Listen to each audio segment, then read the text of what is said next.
SMS जाता लोग classes में आप लोगों का बहुत बहुत स्वागत है। मैं समीर सर 10वीं की मैथ सेट 3 जो इम्पोर्टेंट क्वेश्चन है उसका उत्तर बताने वाला हूं मैं।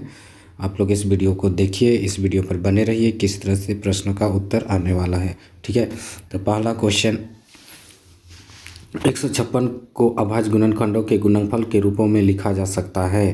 तो 156 ये किस ऑप्शन को हम लोग गुना करेंगे कि 156 आएगा। ए में नहीं आता है, बी में भी नहीं आता है, सी में भी नहीं आता है।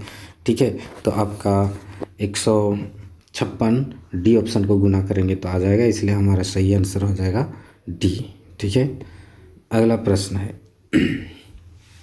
96 तथा 404 का महत्तम समापत्ति 4 दिया है, तो 96 और 404 का लघुत्तम समापत्ति क्या होगा। तो क्योंकि हम लोग जानते हैं कि लसा बराबर दो संख्याओं का गुणनफल बटा मसा, इसे कट करोगे तो आपका आंसर आ जाएगा। ठीक है, तो मैं ही जगह कट कर देता हूँ किससे, 4 से। ठीक है, 4 एकम 4 इतना आ जाता है। ठीक है, हम लोग इसको 96 से गुना कर देंगे तो 96 का 96 फिर और 96 का 96, 96 96 हमारा आंसर हो गया। तो ये ऑप्शन किस में है, डी में, तो ये आंसर डी ऑप्शन सही होगा। ठीक है, प्रश्न 3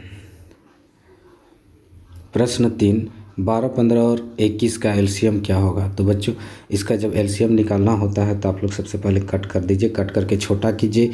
संख्या को छोटा करने पर छोटी संख्या का एलसीएम आसानी से निकल जाता है। 12, 15, 21 ये कहने से एक बार में थोड़ा डिफ़िकल्ट लगता है, तो करेंगे क्या, 12 3 से कट हो जाएगा तो बनेगा 4, 15 3 से कट होगा तो बनेगा 5, 21 3 से कट होगा तो बनेगा 7।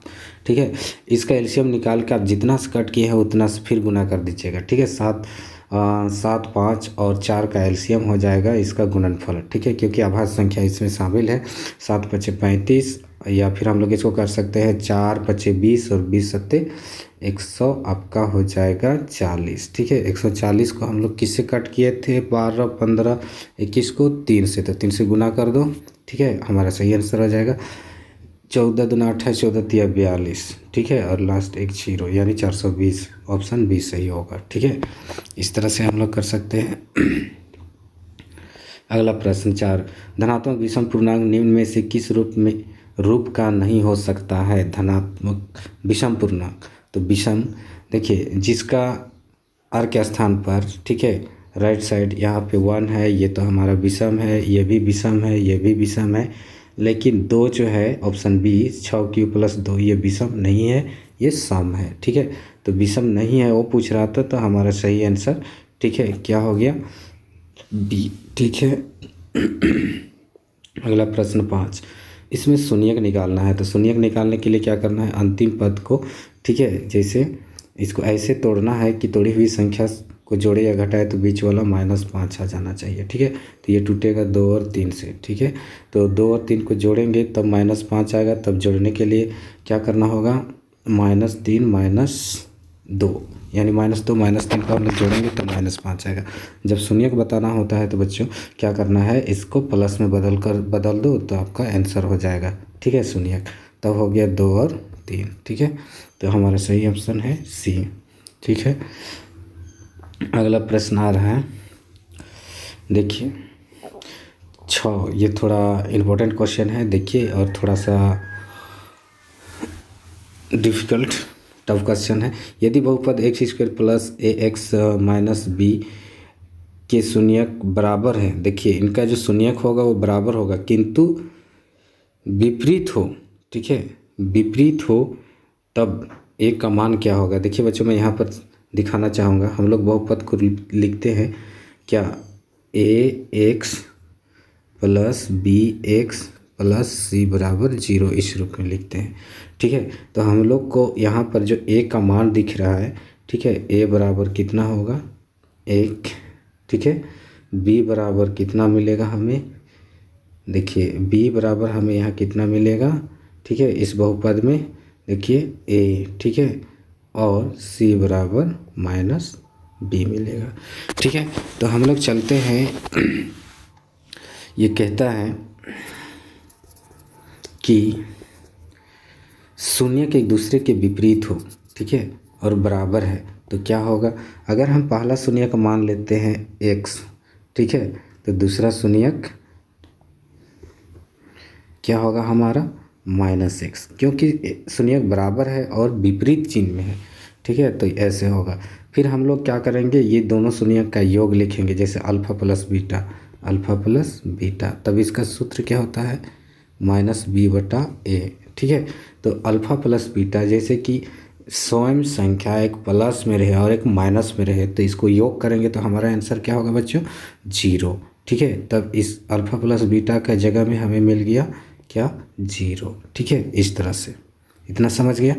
और हम लोग को करना क्या है, a का मतलब मान डालना है, ठीक है। a का मतलब डालेंगे तो कितना होगा 1, ठीक है। b का मतलब मान डालना है, ठीक है, तो b का मतलब क्या हो गया a, ठीक है। तब हम लोग इसको क्रॉस इंटू कर देंगे यहाँ से और यहाँ से, ठीक है। तब हमारा आंसर a बन जाएगा 0, ठीक है। तो सही हमारा आंसर होगा ऑप्शन डी का, ठीक। बहुत आसान है ये। 7 में शून्यकों की संख्या बताना है, यानी एक शख्स को जितनी बार काटेगा ये ग्राफ वही आंसर है। तो 2 बार कट रहा है, फिगर में दिख रहा है, इसलिए यह हमारा सही आंसर हो जाएगा, ठीक है। 8 नंबर प्रश्न कहता है कि मैं पढ़ देता हूँ, a1/a2 नॉट बराबर b1/b2, तो इसके कितने हल होते हैं, अद्वितीय हल होते हैं, इसलिए ऑप्शन ए सही हो गया, ठीक है।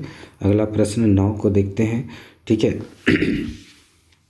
इन समीकरण के लिए रेखाएं 2x + 3y बराबर 5 और 4x + 6y ये इक्वल 15 है, ये कितने हल हैं।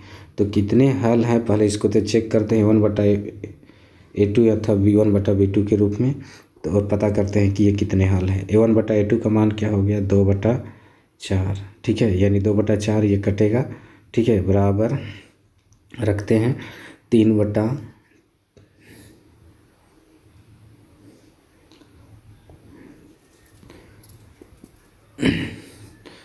हमारा आंसर हो गया 1/2 का 2/4, ठीक है, और 3/6 और 3/15, ठीक है।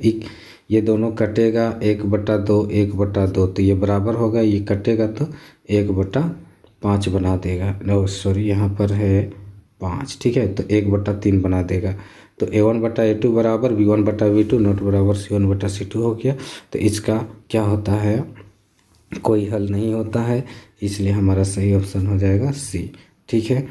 और आगे चलते हैं हम लोग 10वां में, यदि रैखिक समीकरण युग्म असंगत है तो उनके द्वारा निरूपित रेखाएं क्या होगा। असंगत है तो वे संपाती होता है, ठीक है, जिसका कोई हल नहीं होता है वो संपाती होता है, तो इसलिए ये सही आंसर होगा। 11 नंबर समीकरण युग्म, ठीक है, का हल क्या होगा, ठीक है बच्चों। इस तरह का प्रश्न का हल करने का मैं तरीका बार बार बताते रहता हूँ कि मेरा टेक्निक यूज कीजिए, बहुत ही आसान है, ठीक है। तो सबसे पहले क्या करना है, चलिए देखिए इस वीडियो पर। सबसे पहले 3 और ये पहला समीकरण का y और दूसरा समीकरण का x का इंटू करेंगे तो -9 आ गया, ठीक है। फिर उसके बाद आगे हम लोग चलेंगे, यहाँ से इसको इंटू करेंगे तो 5 दूना 10 हो गया 10, फिर इसको माइनस करना पड़ता है, तो हमारा इसको कैलकुलेट करेंगे तो क्या होगा, ठीक है, क्या होगा -19 हो गया, ठीक है। तब x का मान सबसे पहले निकालने का यह तरीका है, ठीक है। फिर उसके बाद हम लोग को करना क्या है, उसके बाद हम लोग को करना क्या है, देखिए 3y से यहाँ इंटू कीजिएगा तो आंसर हमारा हो जाएगा, गुना कीजिए, ठीक है, आंसर हो गया -3, ठीक है। फिर उसके बाद यहाँ से इंटू करेंगे हम लोग तो 5 दूना 10, ठीक है, 5 दूना, और सॉरी 1 मिनट रुकिए,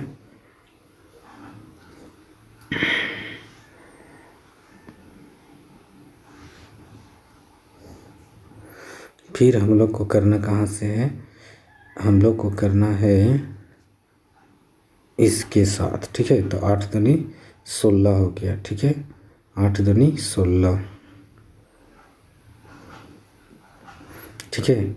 तो हम लोग को माइनस कर देना है, तो यहाँ पर हमारा आंसर फिर से -19 आ गया। तो इसको कट करेंगे तो x = 1 आ गया, ठीक है।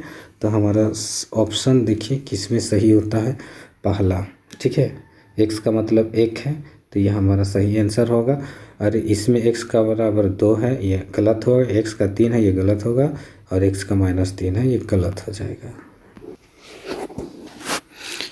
अगला प्रश्न आ रहा है बच्चों, रैखिक समीकरण जिसका कोई हल नहीं होता कहलाता है क्या? असंगत। जिसका कोई हल नहीं है वो असंगत कहलाता है। ठीक है।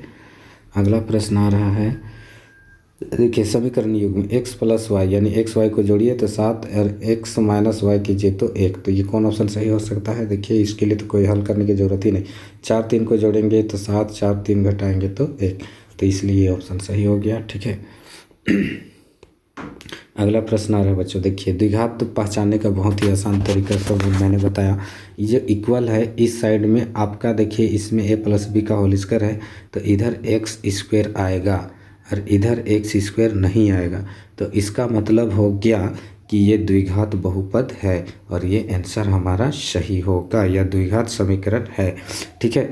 अगर दोनों तरफ x² वाला ये बनता है समीकरण तो वो द्विघात नहीं होता है। ठीक है। जैसे यहाँ पर देखिए बी ऑप्शन में यहाँ a + b का होल स्क्वायर के रूप में है, इधर द्विघात बनेगा, इधर x² फिर है, फिर इधर x से गुना होगा तो इधर x का पावर 3 आएगा। ठीक है। यहाँ पर भी देखिए c में x² आ चुका है, लेफ्ट साइड राइट साइड भी x² आने वाला है तो ये द्विघात नहीं होगा।